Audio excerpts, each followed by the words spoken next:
And Speaker, that brings me to the second man whose story helped lead to this moment today. In 2023, a firefighter walked into my constituency office.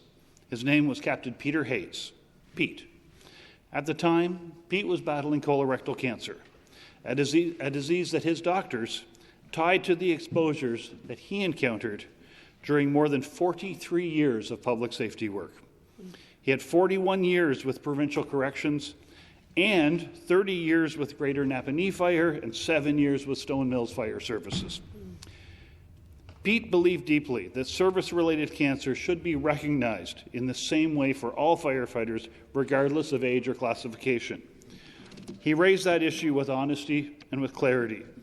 And while Ontario had begun expanding definitions and coverage for work-related illnesses through the Working for Workers legislations, the enhanced eligibility criteria for his own support did not reflect those expanded definitions at the time.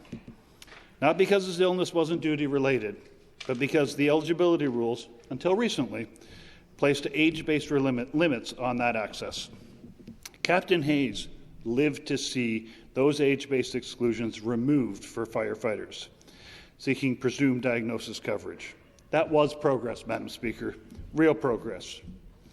But tragically, on August 21st, 2025, Captain Peter Hayes passed away, his illness attributed to duty-related exposures.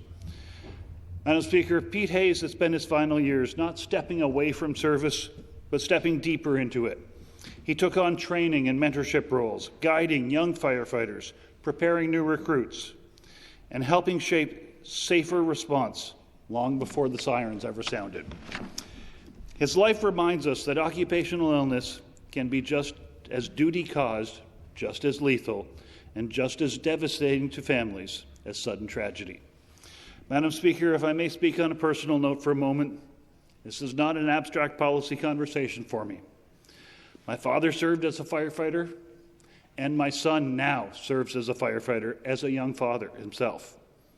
Like many families in Ontario, we know what it feels like to watch someone you love walk into the smoke, onto the highways, into unknown situations, trusting that their training, their team, their equipment, but never completely forgetting the risk.